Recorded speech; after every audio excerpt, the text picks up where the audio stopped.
The drive to my parents' house always felt like a transaction I couldn't quite close.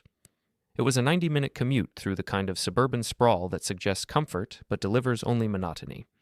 My father, Frank, liked to say that a man's worth was measured by the height of his hedges, and his were tall enough to suggest he was hiding a sovereign nation. I arrived at 10:45 p.m., unannounced. My flight from the Chicago conference had landed early, and I'd left my car at their place to save on long-term parking fees. Usually, I'd just let myself in, grab the keys from the porcelain bowl in the foyer, and vanish into the night toward my own quiet condo. The house was dark, save for a singular amber glow emanating from the study. I let myself in with the spare key I'd carried since I was 22, a heavy brass thing that felt like a permanent leash. The air inside smelled of expensive floor wax and my mother's jasmine perfume, a scent that always reminded me of social functions where I was paraded around like a prize pony that had finally learned to do long division. I was halfway to the bowl when I heard my name, not called out in greeting, but spoken with the clinical detachment one might use when discussing a line item in a budget. "Victor is becoming a liability." My father's voice drifted through the heavy oak door of the study. It was that resonant, authoritative baritone he used when he was closing a deal or telling a waiter the steak was overcooked. "He's asking too many questions about the trust restructuring. He's got that look in his eyes, the one where he starts connecting dots." I froze. I didn't do it because I was afraid. I did it because my brain, trained by 15 years of enterprise software audits, instantly switched into capture mode. I am a man of data. I process variables. And the variable in that room didn't match the lifestyle I'd been led to believe we shared. "He isn't connecting anything," my mother replied. Elaine's voice was lighter, punctuated by the distinct clink of ice against crystal. "He's too busy trying to earn your approval to notice the architecture of his own life. Honestly, Frank, his birth was the most expensive mistake we ever made, but you have to admit, the mistake is finally paying dividends. The signature on the Ridley contract alone cleared the mortgage on the vineyard property." "It's a generous yield," Frank conceded, "but we need to accelerate the transfer of the liquid assets before he gets promoted to senior VP. Once those auditors look at his personal holdings for the security clearance, our little arrangement becomes visible." I stood in the hallway, my hand hovering over the porcelain bowl. My keys were right there. I could have grabbed them, walked out, and pretended I was still the beloved son of two pillars of the community. But I stayed. I leaned back against the wallpapered wall, listening to the people who raised me discuss my existence as if I were a high-yield municipal bond they were preparing to short. "The boy was always a bit slow on the uptake socially," my mother said, her tone dripping with a fake sympathy I now recognized as pure contempt. "It made him easy to manage. We give him a little praise, a nice dinner on his birthday, and he signs whatever we put in front of him. He thinks it's family legacy. He doesn't realize he's just the engine we're using to drive toward retirement." "He's 45, Elaine. He isn't a boy," Frank said. "He's a resource, and resources eventually run dry. We need to make sure the final shifts are completed by the end of the quarter. I've already spoken to Caleb. He's got the paperwork ready for Victor's signature next week." I didn't storm in. I didn't scream. I didn't demand an explanation. In my world, the world of enterprise contracts and compliance, the man who loses his temper is the man who loses the negotiation. I felt a strange, cold clarity settle over me. It was the same feeling I got when I found $1 million discrepancy in a client's ledger. It wasn't anger, it was an itch that could only be scratched by a full reconciliation. They continued talking for another 10 minutes, discussing the specific accounts they had siphoned, the way they had used my sterling credit to leverage properties I didn't know existed, and how Caleb, my oldest friend, the man who stood as best man at a wedding that had failed largely due to my parents' interference, was the one facilitating the legal bypasses. They had built a cage out of my own successes. Every late night I'd spent at the office, every bonus I'd earned, every promotion I'd sweated for, it had all been fed into a machine designed to enrich them while leaving me with the liability. If the investments failed, I was the one who would be bankrupt. If they succeeded, the profit moved to accounts I couldn't touch. It was a perfect parasitic loop. I waited until I heard the light in the study click off. I retreated silently to the front door, opened it with a precision that made no sound, and stepped back out into the cool night air. I walked to my car, parked 3 houses down, and sat in the driver's seat. I didn't start the engine. Instead, I pulled out my laptop and tethered it to my phone. My hands were steady. My heart rate hadn't even climbed. I opened my personal financial dashboard, the one I'd checked every morning for 5 years with a sense of quiet pride. I looked at the numbers. They looked the same as they had yesterday, but then I looked deeper. I pulled up the metadata on my latest tax filings. I looked at the digital footprints of the authorized representatives on my secondary brokerage account. There it was, a transaction from 3 weeks ago, a transfer of $80,000 to an entity called VH Holdings. I'd always assumed VH stood for Victor Hale. I'd assumed I owned it. But as I pulled the public records for the LLC through a paid database, I saw the truth. The registered agent wasn't me, it was Trevor, my cousin, the fixer of the family who couldn't hold a job at a car wash but always seemed to have a new watch. I looked at the signature on the electronic filing. It was mine. The loops of the V, the sharp descent of the H, it was perfect. It was the signature my mother had helped me practice when I was a kid, the one she told me looked professional and statesmanlike. She hadn't been teaching me penmanship. She'd been perfecting a forgery she intended to use for decades. I sat there in the dark, the blue light of the laptop screen reflecting in my glasses. My parents were upstairs now, likely sleeping the sleep of the wealthy and the secure. They thought I was a tool. They thought I was a predictable, soft-hearted drone who valued the idea of family more than the reality of math. They were half right. I did value math, and the math of this situation was beginning to look very bad for them. I thought about the way Frank would clap me on the shoulder and tell me how proud he was of my fiscal responsibility. I thought about Elaine's constant reminders that we have to look out for one another because the world is a cold place. They were right. The world was cold. I just hadn't realized the temperature was being set from inside the house. I closed the laptop and tucked it into my briefcase. I had work to do, not the kind of work that involved licensing agreements or software audits, but the kind that involved a total systemic teardown. If I was an investment, it was time for the market to crash. I started the car and backed out of the driveway without my headlights on. I didn't want them to see me leaving. I wanted them to wake up tomorrow morning thinking everything was exactly as it had been for the last 20 years. I wanted them to feel safe. Safety breeds sloppiness, and I needed them to be very, very sloppy for what I had planned. As I drove toward the city, I ran through a mental checklist. I needed to see Caleb first. Caleb was the weak link, the man who liked the lifestyle but lacked the stomach for the long game. Then I'd deal with Trevor. And finally, I'd come back for the architects. I reached for a stick of gum in my center console, my movements fluid and calm. I wasn't the son they'd raised anymore. I was an auditor who had just found a massive fraud, and I was going to make sure every single cent was accounted for. By the time I reached my condo, I had already mapped out the first phase. I didn't feel a sense of loss. I felt a sense of liberation. The burden of trying to be the man they wanted me to be had been lifted, replaced by the much simpler task of being the man they should have feared. I walked into my apartment, stripped off my suit jacket, and sat down at my desk. I didn't go to bed. I didn't need sleep. I needed a spreadsheet. I opened a new file and titled it, The Hale Liquidation. I began to type. Every account number, every known property, every suspected shell company. I worked through the night, the silence of the room only broken by the rhythmic tapping of the keys. By 4 a.m., I had a clear picture of the rot. It was extensive. It was deep. But it was also entirely dependent on my continued cooperation. I smiled for the first time in years. It wasn't a happy smile. It was the smile of a man who had just realized that while he was being treated like an asset, he was actually the one holding the mortgage on their entire lives. The sun rose over the city in a muted gray smear, but I was already 4 cups of coffee into a forensic reconstruction of my own life. My apartment, usually a place of sterile comfort, had been transformed into a war room of paper and light. I had 3 monitors glowing with the intensity of an interrogation lamp, each one displaying a different facet of the lie I had lived. To an outsider, it would look like I was merely working on a complex software licensing audit. In a way, I was. I was auditing the licensing of my soul, and the compliance issues were staggering. I spent the first few hours of the morning mapping the flow of capital. It was a beautiful piece of engineering, I had to admit. Frank and Elaine hadn't just stolen, they had curated a garden of redirected revenue. They had used my name to secure low-interest business loans for consulting firms that did no consulting. They had listed me as the primary guarantor on a series of commercial leases in mid-tier shopping centers that were managed by Trevor's shell companies. Every time I had signed a family insurance update or a trust acknowledgement at the kitchen table over Sunday brunch, I had actually been authorizing a new layer of my own financial entrapment. The realization didn't make my heart race. If anything, my pulse slowed to a steady, rhythmic thrum. In my profession, you learn that the loudest person in the room is usually the one with the weakest hand. My parents had been very quiet, very polite, and very systematic. I would return the favor. I opened a fresh spreadsheet and began cross-referencing my travel schedule with the dates on the forged documents.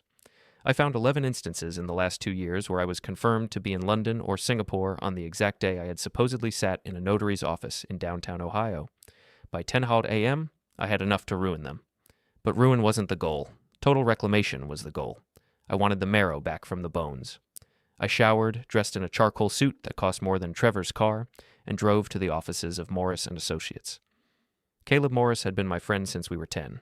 We played junior varsity baseball together. I had helped him pass his Series 7 exams. I had even given him the seed money to start his firm when his father's investments went south. He was the man who knew my passwords, my preferences, and my weaknesses. He was the vault where my parents kept their secrets. The receptionist at Caleb's office looked up with a practiced, bright smile that faltered when she saw my face. I didn't look like the Victor who usually brought over a box of expensive donuts and joked about the local sports teams. I looked like a man who was about to cancel a multi-million-dollar contract. "Victor, he's in a meeting, but I can—" "He's not in a meeting, Sarah," I said, my voice flat and devoid of its usual warmth. "He's at his desk wondering why I haven't answered his text from this morning. I'll let myself in." I walked past her before she could protest. Caleb's office was a shrine to the lifestyle my parents were so fond of, all dark mahogany, leather-bound books that no one read, and a view of the city that suggested a level of success his actual billables couldn't support. Caleb was sitting behind his desk, a gold fountain pen in his hand, looking every bit the successful advisor. When he saw me, he stood up, his face shifting into a mask of jovial surprise. "Victor, I didn't expect you until the weekend. How was Chicago? Did you close that deal with the logistics firm?" I didn't answer. I walked to his door, closed it, and turned the lock with a click that sounded like a gunshot in the plush silence of the room. I walked over to his desk, but I didn't sit down. I stood over him, leaning slightly forward, occupying his personal space until he was forced to lean back into his expensive leather chair. "The Chicago deal is fine, Caleb," I said. "But we're not here to talk about software. We're here to talk about VH Holdings." The color didn't leave his face all at once. It drained in stages, like a sinking ship. He tried to maintain the mask, but his eyes gave him away. They darted toward his computer monitor, then back to me. I don't know what you're referring to, Vic. Is that one of the new subsidiaries for the trust?" I reached into my breast pocket and pulled out a folded sheet of paper. It was a copy of the signature page for the Vineyard mortgage. I laid it on his desk and smoothed it out with a slow, deliberate motion. "This is my signature," I said. "Except I was in a hotel in Tokyo when this was signed. And you were the witness, Caleb. You and a notary named Marcus Thorne, who, according to public records, had his license revoked 3 years ago for facilitating fraudulent transfers." Caleb's hand reached for the pen, but his fingers were trembling. "Victor, listen. Your father, he said you were on board. He said this was for the long-term protection of the estate. I was just the middleman. I thought you were aware of the structure." "You're an advisor, Caleb. Your entire job is to be aware. You knew exactly what was happening. You knew that every time you sent me a standard update to sign, you were slipping in pages from a different deck." I stepped around the desk, moving into the narrow space between his chair and the window. I didn't touch him. I didn't need to. The sheer weight of my presence, the silence of a man who knew every secret he was hiding, was enough to make him shrink. I leaned down, my face inches from his. "How much did they pay you?" I whispered. "What was the commission for selling out your best friend? Was it a percentage of the mortgage? Or did Frank just promise to keep your firm afloat while you bled my accounts?" "It wasn't like that," Caleb stammered, his breath coming in shallow hitches. "They're your parents, Victor. They love you. They have a different way of managing things. They wanted to make sure the money stayed in the family." "I am the family," I said, my voice dropping an octave. "And yet, I seem to be the only one paying for the party. Here is how this is going to go, Caleb. You are going to open your computer right now. You are going to give me the administrative passwords to every portal, every shell company, and every hidden ledger you've managed for the Hales in the last decade." "I can't do that. It's a breach of—" I slammed my hand down on the desk, not with a fist, but with a flat, echoing palm that made the gold pen jump. "Don't talk to me about breaches. You've spent 10 years breaching every ethical and legal standard in this state. If I walk out of this office without those passwords, my next stop isn't my parents' house. It's the regulatory board.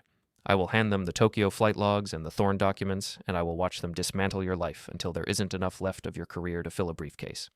Caleb looked at me, and for the first time, he saw the predator I had become. He saw the software executive who could find a flaw in $1 billion code and exploit it until the client was on their knees. He realized that the slow friend who wanted approval was gone, replaced by an auditor with a grudge. He turned to his keyboard. His typing was frantic, a staccato rhythm of surrender. I stood over him, watching the screen as he navigated through layers of encrypted folders. I saw the true scale then. It was larger than I'd even mapped out at 4 a.m. There were accounts in the Cayman Islands, property holdings in Nevada, and a series of educational grants that had been used to wash the money before it was moved into Frank's personal brokerage. "Download it all," I commanded.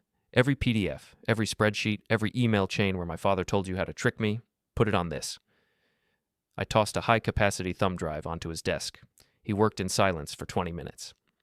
The only sound in the room was the hum of the air conditioning and the frantic clicking of the mouse. When he was done, he handed the drive back to me with a hand that was visibly shaking. "Victor, what are you going to do?" I tucked the drive into my pocket and looked at him. I didn't feel pity. I didn't feel anger. I felt the cold satisfaction of a completed transaction. "I'm going to do exactly what they taught me to do, Caleb," I said, turning toward the door. "I'm going to protect my investments." I stopped at the door and looked back. "One more thing. If you call them, if you even think about warning Frank that I was here, I'll move the timeline up. And instead of just losing your firm, you'll lose everything else too. Do you understand?" Caleb nodded, a small, jerky movement of his head. He looked broken, a hollowed-out version of the man who had stood at my wedding and toasted to my future while he was helping my parents steal it. I walked out of the office and into the bright, indifferent light of the afternoon. My next stop was a storage facility on the outskirts of the city, a place where Trevor kept the logistics of the family business. It was time to deal with the fixer. As I drove, I realized that Caleb's fear was a new kind of fuel. It wasn't just that I was winning, it was that they had no idea how much I already knew. They were still playing by the rules of a family drama. I was playing by the rules of a hostile takeover. I pulled over into a gas station parking lot and opened my laptop. I inserted the thumb drive and scrolled through the files. There was a folder titled VH Final Phase. I opened it. Inside was a document dated for next Tuesday. It was a power of attorney form, already filled out, granting Frank Hale total control over my primary residence and my 401k in the event of my incapacity. They weren't just stealing my money anymore. They were preparing to erase my autonomy entirely. They were planning a future where I was a ward of the state while they lived in luxury on the fruits of my labor. I closed the laptop and felt a surge of cold, focused energy. The betrayal was absolute, which meant my response could be absolute. There was no room for hesitation now. The mistake they had made 45 years ago was about to become the most expensive error in their portfolio. I put the car in gear and headed toward the storage units. I had a cousin to see and a phone to destroy. The industrial park on the edge of the city was a graveyard for failed ambitions and half-forgotten inventory. It was a grid of corrugated metal boxes, shimmering under a haze of mid-afternoon heat that made the asphalt feel like soft tar. This was Trevor's kingdom.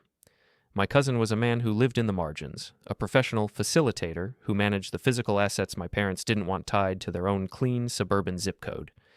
If Frank was the architect and Caleb was the accountant, Trevor was the laborer, the one who moved the crates, swapped the license plates, and made sure the paper trails ended in a locked room in a windowless building. I pulled my car into the gravel lot of Secure All Solutions, a name that was as ironic as it was generic.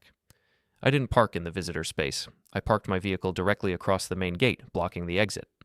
I wasn't here for a conversation. I was here for a repossession. I found Trevor at Unit 402. He was leaning against the tailgate of a black SUV, scrolling through his phone while two hired movers shifted heavy wooden crates from the unit into the vehicle. The crates were marked with the logo of an electronics firm I'd consulted for 3 years ago. I knew what was in them. It wasn't electronics. It was the physical records of the consulting fees my parents had collected, hard copies of invoices that didn't exist in any official ledger, hidden away in a place where no auditor would ever look. When Trevor saw me, he didn't look worried. He looked annoyed. He straightened up, his cheap gold chain catching the light, and flashed a grin that was meant to be welcoming but landed as predatory. "Victor, what are you doing out in the heat, man? Frank said you were tied up with that Chicago merger. You should have called. I would have grabbed us some lunch." I didn't smile back. I walked past him and looked into the back of the SUV. "You're moving the files, Trevor. A bit late for spring cleaning, isn't it?" Trevor's grin faltered. He signaled the movers to take a break, and they slunk off toward the shade of the management office. "Just consolidating, Vic. Your dad wants to close out this unit. High overhead, you know? Keeping things lean." "I do know," I said. I turned to face him, my hands in my pockets. I know exactly how lean things are about to get. I just came from Caleb's office. The mention of Caleb acted like a physical weight. Trevor's shoulders dropped an inch. He looked at the gate, then back at me, realizing for the first time that my car was blocking his path. Caleb? What's that supposed to be? Some kind of threat? Look, Vic, stay in your lane. You do the spreadsheets, we do the heavy lifting. That's how the family works. The family works by using my social security number to secure leases for your storage businesses, I said, my voice rising just enough to command the space. The family works by forging my name on liability waivers, and right now, the family is about to have a very public falling out. I reached out and plucked the phone from Trevor's hand. He was so surprised by the sudden movement that he didn't even resist. Hey, give that back, you crazy. I didn't let him finish. I walked over to the concrete pylon near the unit door and brought the phone down against the edge with a sharp, mechanical snap. The screen shattered, the liquid crystal leaking out in a dark purple bruise. I tossed the ruined device into the gravel at his feet. That's for the unauthorized access to my accounts, I said. Trevor lunged at me, his face flushed with a sudden, clumsy rage. I didn't flinch. I spent my mornings at a high-end boxing gym, not for the sport, but for the discipline. I stepped to the side, caught his momentum, and shoved him toward the open storage unit. He stumbled over a stack of empty pallets and landed hard on the concrete floor. Before he could scramble up, I grabbed the heavy rolling door of the unit and slammed it down. The latch clicked into place, and I slid the heavy steel bolt across. Victor, open this door. I'm going to ruin you. Do you hear me? You're finished. His voice was muffled by the thick metal, echoing inside the hollow space like a trapped animal. You're in there with the evidence, Trevor, I called out, my voice perfectly calm. I suggest you start reading those invoices. You're going to need to explain them to the authorities when they arrive to process the unauthorized storage of corporate property. I've already sent the anonymous tip. I walked back to his SUV. I opened the driver's side door, pulled the keys from the ignition, and walked to the back of the vehicle. I began pulling the crates out, one by one, letting them crash onto the gravel. The wood splintered, spilling out thousands of pages of redacted bank statements and internal memos.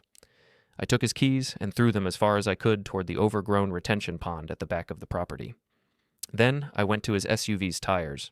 I didn't have a knife, but I had the heavy-duty screwdriver I'd taken from his own toolbox on the tailgate. I pressed the tip into the valve stems, one after another, listening to the long, hissing exhale of the vehicle's mobility. Inside the unit, Trevor was pounding on the door. Victor, please. We can talk about this. I was just doing what Frank told me. He's the one who set the percentages. I only got 5%. 5% of my life, Trevor, I said, leaning against the door. That's what you thought I was worth. I think you're worth significantly less. I took out my own phone and took photos of the scene. The shattered crates, the exposed documents, the disabled vehicle, and the locked unit. This wasn't just revenge, it was documentation. In the world of high-stakes audits, the first person to provide the evidence is the one who gets the immunity.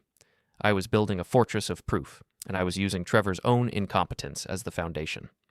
I walked back to my car, the sun beating down on my neck. I felt a strange, cold satisfaction. For years, I had been the one who followed the rules, the one who sought consensus, the one who believed that if I worked hard enough, I would be rewarded with the loyalty of those I loved. I had been playing a game where the rules were rigged against me. Now, I was the one writing the rules. I got into my car and started the engine. The air conditioning blasted me with a sudden shock of cold. I looked at the storage unit in the rearview mirror. Trevor was still screaming, but the sound was fading, drowned out by the noise of the city and the hum of my own progress. I drove away, but I didn't go home. I had one more stop to make before the final act. I needed to see the woman who had taught me how to write my name. As I moved through the afternoon traffic, I felt the final pieces of my old life falling away. I wasn't just a son or a cousin or a friend anymore. I was a consequence. My parents had spent 45 years building a masterpiece of deception, but they had made one fatal mistake. They had trained me to be better at it than they were. I reached into my bag and pulled out the thumb drive I'd taken from Caleb. I plugged it into my car's console and began listening to the recorded calls Caleb had saved. Insurance for his own protection, no doubt. He'll never notice. My mother's voice came through the speakers, sounding as crisp and clear as if she were sitting in the passenger seat. Victor sees what he expects to see. He expects to see a family that loves him, so that's all he'll ever look for. Just make sure the signature on the Nevada filing is clean. I'll handle the boy. The boy. I gripped the steering wheel, my knuckles turning white. I wasn't a boy. I was the man who was currently systematically dismantling everything she had ever touched. I checked my watch. It was 4:30 p.m. In 2 hours, there was a family dinner at the country club, a celebration for Frank's retirement from the board. They would be there, dressed in their finest, drinking the wine I had paid for, smiling at the friends they had impressed with my money. They thought this was the end of the story. They thought they had reached the summit, and all that was left was to enjoy the view. They didn't realize that the ground beneath them was already gone. I pulled into a parking garage near the club and sat in the silence of the car. I opened my laptop and began the process of freezing the discretionary flows. With a few clicks, I revoked the authorized user status on the primary credit accounts. I moved the liquid assets from the joint trust into a private, encrypted holding account. I triggered the security breach protocols on the properties in Nevada and the Vineyard. By the time I was finished, Frank and Elaine Hale were functionally penniless, though they wouldn't know it for another hour. Their cards would be declined at the bar. Their access codes would fail at the gate. The world they had built would simply stop working for them. I checked my appearance in the mirror. I looked calm. I looked professional. I looked exactly like the son they had raised to be an investment. I stepped out of the car and headed toward the club. I wasn't going there to argue. I wasn't going there to demand an apology. I was going there to watch the exact moment they realized that the mistake they had made 45 years ago had finally come home to collect the debt. The air was cooling as the sun dipped below the horizon, casting long, jagged shadows across the manicured lawns of the club. It was a beautiful evening for a collapse. The Lakeside Country Club was an architectural monument to the concept of exclusive belonging. Its tall, white columns and manicured emerald lawns suggested a level of stability and tradition that my parents had used as a camouflage for decades. As I walked through the heavy mahogany doors, the air was pressurized with the scent of expensive cigars and aged scotch. This was Frank's arena. This was where he felt most powerful, surrounded by peers who measured success by the size of their portfolios and the compliance of their heirs. I spotted them near the fireplace in the great hall. Frank was wearing a tailored navy blazer, his posture as rigid and commanding as a general's. Elaine stood beside him, draped in silk and pearls, her face a masterpiece of practiced warmth.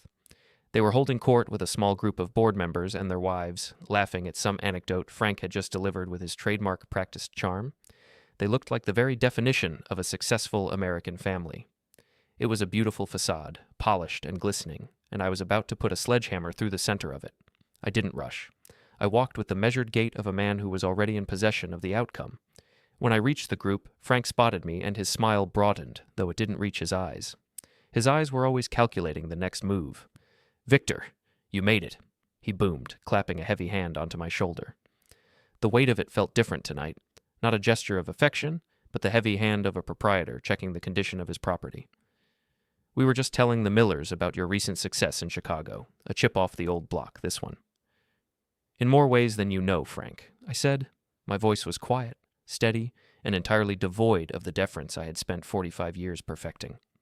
Elaine leaned in to kiss my cheek, but I turned my head slightly so her lips met only air. Her expression faltered for a fraction of a second, a hairline crack in the porcelain. "You look tired, dear. Have you been working too hard? You really must learn to delegate. That's what Frank always says." "I've learned a lot about delegation recently," I replied. "I've learned how easily things can be moved from one place to another without anyone noticing. It's a fascinating process." Frank's grip on my shoulder tightened slightly. He sensed a shift in the atmosphere, a drop in the barometric pressure. "Why don't we step over to the bar, Victor? I think we're due for a private toast." "Actually, Frank, I think this is a conversation for the whole room," I said, loud enough for the Millers and the nearby guests to turn their heads. I pulled a small, silver digital recorder from my pocket.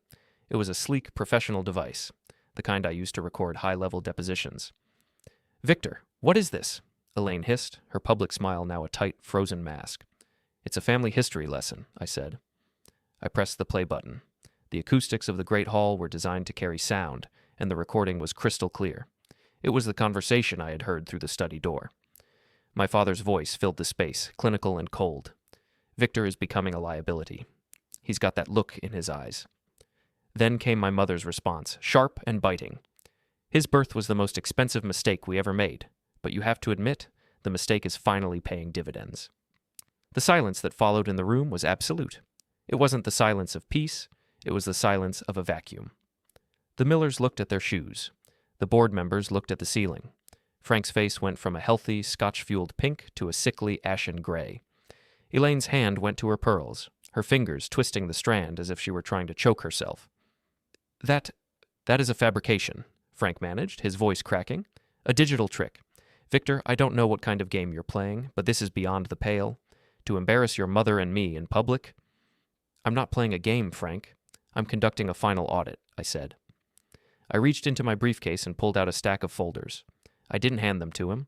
I handed them to Mr. Miller, the club's treasurer. These are the records for VH Holdings. You'll find that several of the club's recent infrastructure bonds were processed through a shell company that uses my name but is controlled by my father and my cousin Trevor. You'll also find that the signatures on those documents were forged. Miller took the folder with a look of profound discomfort. He was a man of rules and regulations, and I had just handed him a wildfire. You're insane, Elaine whispered, her voice trembling. We gave you everything. We built your career. We guided you. You used me as a conduit, I corrected her. You taught me how to write my name so you could use it as a skeleton key to unlock accounts I didn't even know I had. You didn't guide me. You groomed me for exploitation. I turned back to the room, addressing the audience that was now gathered in a wide, horrified circle. Most of you know me as the quiet son, the one who works in compliance, the one who follows the rules. It turns out that when you spend your life looking for errors in other people's systems, you eventually learn how to spot the errors in your own.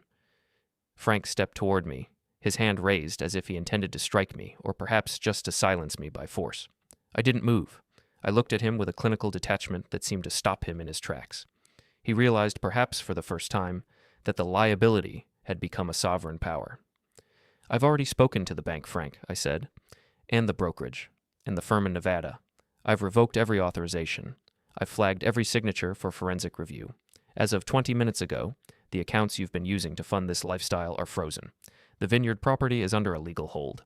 The SUV Trevor was driving is currently sitting on the side of the road with 4 flat tires and a locked storage unit full of evidence. You can't do this, Frank growled, though the authority had drained out of his voice, leaving only a hollow, desperate rasp. I am your father. You are a manager who has been terminated for cause, I said, and like any terminated employee, you are required to vacate the premises. The club manager, a man who had known Frank for 20 years, approached the group. He looked at the folders in Miller's hand, then at the shattered remains of the Hale family reputation. He knew where the power had shifted. In this world, power follows the money, and the money had just walked out the door with me. Mr. Hale, the manager said softly to my father, perhaps it would be best if you and Mrs. Hale left for the evening. We can discuss the membership status tomorrow.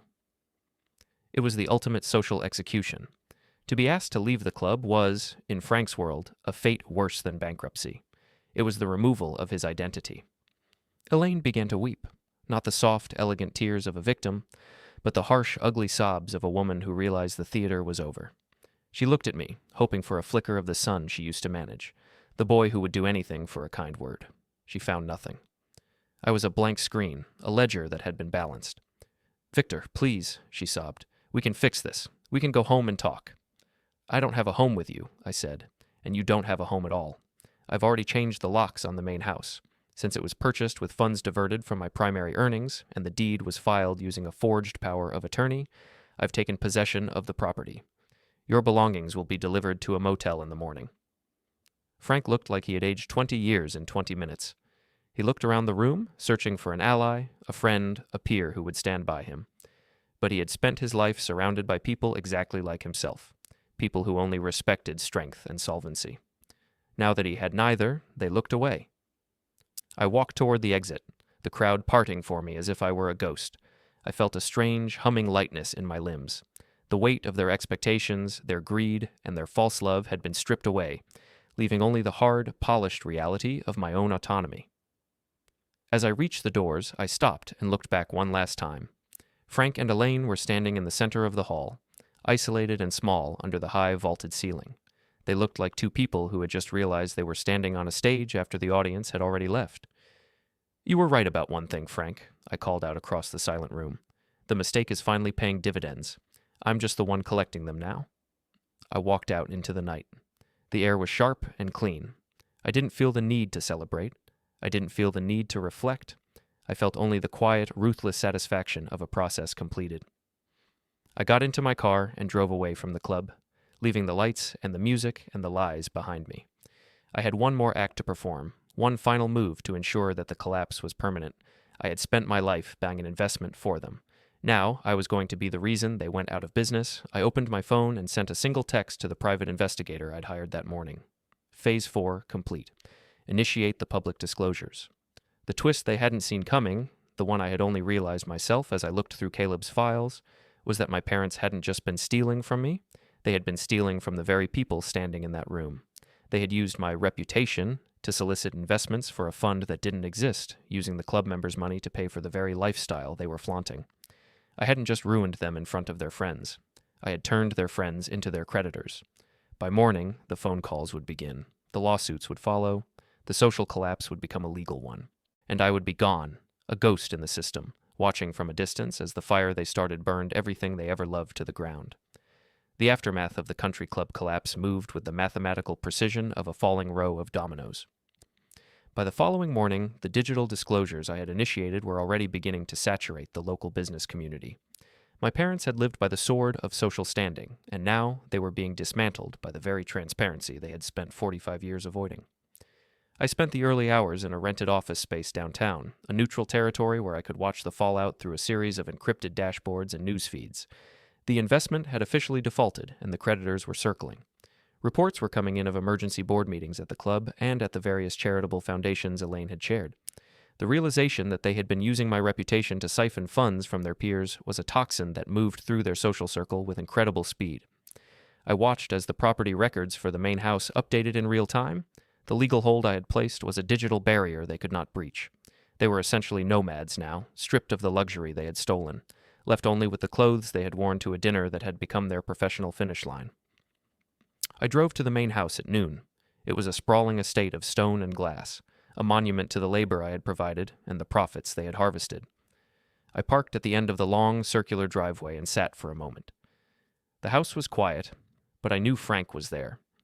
I had seen his silver sedan parked near the garage, the one vehicle I hadn't yet reclaimed because I wanted him to have a way to leave once I was finished. I walked up to the front door, the heavy oak entrance that had once represented the threshold of my childhood. I didn't knock. I used the new electronic keycard I had installed via a security firm at dawn. The interior of the house felt different, hollow like a museum after hours. The expensive art on the walls and the Persian rugs on the floors were no longer symbols of status. They were evidence. I found Frank in his study. He wasn't sitting at his desk like a man of industry. He was standing by the window, looking out at the gardens he could no longer afford to maintain. He didn't turn around when I entered. The room smelled of stale scotch and the peculiar, sharp scent of desperation. "The locks were a nice touch, Victor," he said, his voice a low, gravelly rasp. "Calculated, methodical. I suppose I should be proud. I taught you to be thorough, didn't I?"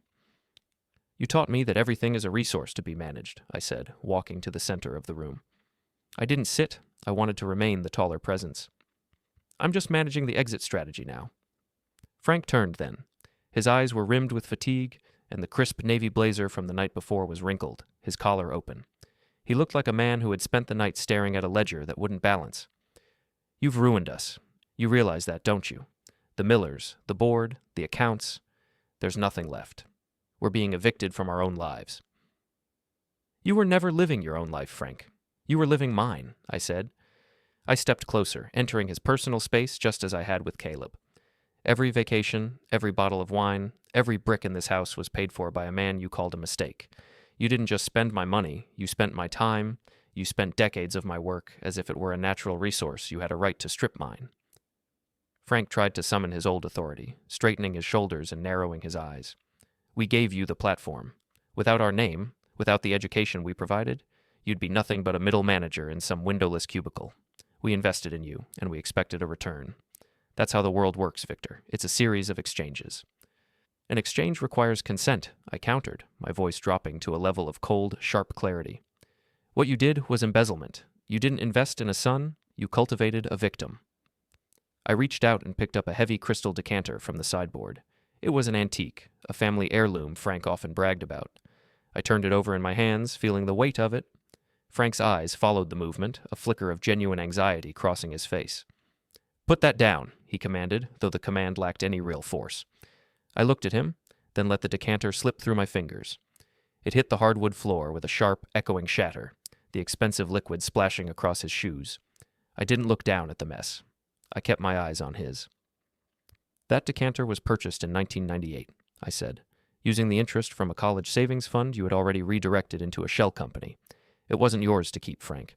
None of this is. Frank lunged forward then, a clumsy, desperate movement born of a lifetime of getting his way through physical intimidation. He reached for my lapels, his face twisted in a mask of impotent rage. I didn't move away. I caught his wrists with a speed that surprised him, my grip tightening until I felt the small bones of his hands pressed together. I wasn't trying to cause lasting harm. I was simply asserting the new reality. I leaned in, my face inches from his. "Don't," I whispered. "The era of you laying a hand on me ended the moment I read that first audit. You are an old man who has lost his standing, his wealth, and his legacy. If you touch me again, I will ensure the public disclosures include the specifics of the Nevada transfers. You know what that would mean. You wouldn't just be a social pariah, you'd be a person of interest for the federal regulators." Frank's resistance vanished. He slumped, his breath coming in ragged hitches. I released his wrists, and he stumbled back against the desk, his hands trembling. He looked at me with a mixture of fear and a burgeoning, horrific realization. He didn't know the man standing in front of him. He had spent 45 years looking at a version of me he had invented, and now that the invention was gone, he was staring at a stranger who held his entire future in a digital grip. "Where is Elaine?" I asked. "She's at the hotel," he said, his voice barely audible. "She wouldn't come back here. She says the house feels like a trap now." "She's right," I said. "It is a trap, and I'm the one with the key." I walked over to his desk and picked up his leather-bound planner. I flipped through the pages, meetings with Caleb, reminders to check the VH accounts, notes on how to manipulate my next promotion. It was a roadmap of betrayal. I tucked the book under my arm. "I'm leaving the silver car for you," I said. "It's the only asset I haven't frozen yet. You have 1 hour to take whatever personal items you can fit in the trunk and leave. After that, the security team will be here to secure the perimeter. Anything left in the house will be cataloged and sold to recoup the losses in the trust." "You're really going to do this? To your own father?" Frank asked, his voice cracking with a sudden, pathetic vulnerability. "I'm doing exactly what you would do, Frank," I said, walking toward the door. "I'm cuting my losses. I'm eliminating the underperforming assets. I'm moving on." I stopped at the threshold and looked back. Frank was standing in the middle of the room, surrounded by the shattered crystal and the scent of spilled scotch. He looked small. He looked like the mistake he had once accused me of being. "I've already initiated the final move," I said. "The irreversible one. By tomorrow morning, the Hale name will be synonymous with a very specific kind of failure. You should probably start practicing using a different one." I left the study and walked out of the house. I didn't look back at the stone facade or the tall hedges. I got into my car and drove away, the silence of the vehicle a sharp contrast to the noise I had left behind. I felt a sense of ruthless clarity. The intimidation had been necessary, not for the sake of violence, but for the sake of closure. Frank needed to understand that the dynamic had shifted permanently. He needed to feel the weight of the silence he had imposed on me for years. As I drove toward the city, I checked my watch. The final move was indeed in motion. I had coordinated with a series of investigative journalists and regulatory whistleblowers. The story was no longer just a family matter. It was a matter of public record. The social, financial, and reputational collapse was total. I felt a strange, humming vibration in my pocket. It was my phone, a call from an unknown number. I didn't answer it. I didn't need to. I knew it was either a panicked relative, a lawyer, or a former friend trying to distance themselves from the blast radius. I let it go to voicemail. I pulled over near a park overlooking the river. The water was moving fast, swollen by recent rains, churning against the concrete banks. I sat there for a long time, watching the current. I had achieved exactly what I set out to do. I had reclaimed my life by destroying the people who thought they owned it. There was no joy in it, but there was a profound sense of relief. It was like finishing a long, grueling audit where every discrepancy had been accounted for and every error corrected. I opened my laptop one last time and looked at the master file. The Hale liquidation. I scrolled to the bottom of the final page. There was only one task left. I moved the cursor to the Execute button on the final transfer, the one that would legally change my name and move my remaining assets into a foundation they could never touch.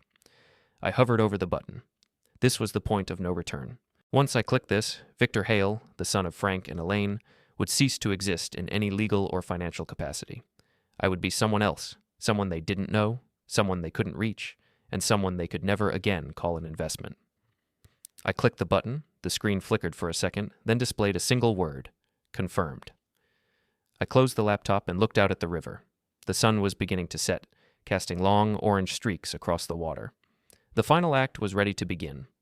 Tomorrow I would meet them one last time, not as a son, but as the architect of their silence. The meeting took place at a diner 20 miles outside the city limits, a place of chrome, cracked vinyl, and the smell of burnt coffee. I had chosen it for its utter lack of prestige. My parents were sitting in a corner booth, the fluorescent lighting overhead unforgiving to the new lines of age and panic etched into their features. Frank was wearing a windbreaker I had never seen before, likely something he'd purchased in a hurry at a suburban department store. Elaine sat beside him, her hands clasped so tightly on the laminate tabletop that her knuckles were white. The pearls were gone. The silk was replaced by a plain wool coat. They looked like two people who had survived a natural disaster only to realize they were the ones who had invited it in. I sat down across from them. I didn't order anything. I didn't offer a greeting. I simply placed a single, thin manila envelope on the table. It was the physical manifestation of their new reality, the final settlement of the accounts they had tried to turn into a cage for me. "Victor," my mother began, her voice a fragile, reedy thing that lacked any of its former melodic control. "We've spent the night at a motel. The manager wouldn't even let us stay another day because the credit cards were all flagged. We had to pay in cash from Frank's emergency stash. You can't mean to leave us like this. We're your family." "Family is a concept based on mutual recognition," I said, my voice as level as a horizon line. "You recognized me as a revenue stream. I recognized you as a liability. We've simply reached the end of the fiscal year." Frank looked at the envelope, then at me. There was no rage left in him, only a hollowed-out confusion. "I checked with the lawyers this morning, or I tried to. They won't take my calls. They say there's a conflict of interest because you've retained the firm for the estate audit. How is that possible? I've known those men for 30 years. "They're professionals, Frank," I said. "They follow the billable hours, and right now I am the only one capable of paying them. Your legacy was built on a foundation of other people's labor. Once that labor stopped being yours to command, the foundation evaporated." "What's in the envelope?" Elaine asked, her eyes darting toward it with a spark of desperate hope. "It's a lease agreement for a 2-bedroom apartment in a respectable, if modest, complex near the airport," I said. "The first 6 months are paid. There is also a schedule of the remaining liquid assets I've allocated for your maintenance. A fixed monthly allowance that is contingent on one thing: you never attempt to contact me again. No phone calls, no letters, no third-party messages through Trevor or Caleb. If you breach that one condition, the funding ceases immediately and the forensic evidence regarding the Nevada transfers is delivered to the district attorney's office." Frank's jaw tightened. "You're putting us on an allowance? Like children?" "I'm putting you on a budget," I corrected. "Something you should have practiced years ago. It's a generous enough sum to keep you comfortable, provided you lose the taste for vintage wine and country club memberships. It's more than you ever actually earned for yourselves." "You're heartless," Elaine whispered. "After everything we did for you, we made you the man you are." I leaned forward, my shadow falling over the table. "You didn't make me. You tried to break me into a shape that fit your ledger. You failed. The man I am is the one who saw through the forgery. The man I am is the one who realized that the person who taught me to sign my name was the person I should never have trusted with it." I looked at my watch. The time for reflection was over. I had spent 45 years seeking their approval, another 48 hours dismantling their fraud, and now I was down to the final seconds of my obligation.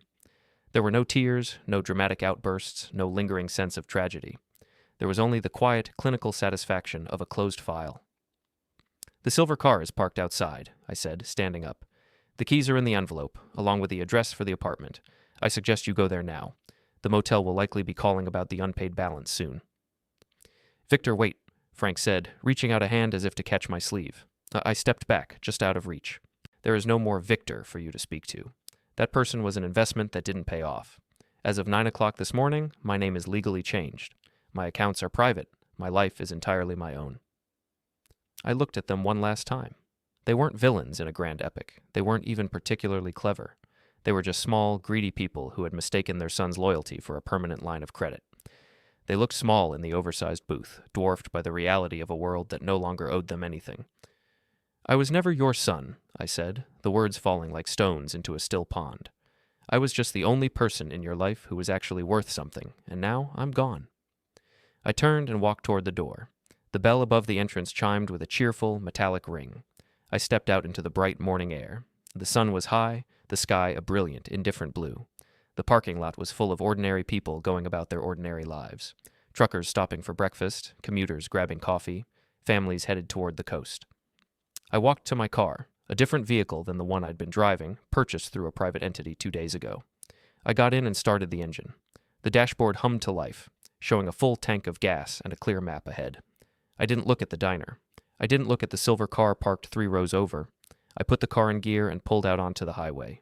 The road ahead was open. For the first time in my life, there were no expectations to meet, no signatures to provide, and no legacy to uphold.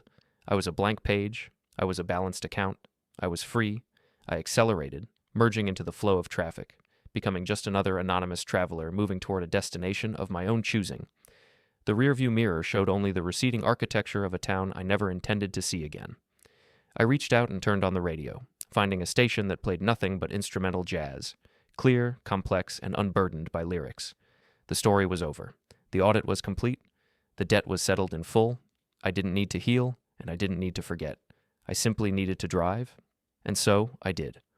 I drove until the city was a smudge on the horizon, until the names of the people I had known were just echoes in a room that had been locked forever. I was no longer an investment. I was the one who had finally walked away with the profit. I reached the state line as the sun began its slow descent, painting the world in shades of gold and amber. I didn't stop. I didn't look back. I just kept moving, a man with a new name and a life that finally belonged to him.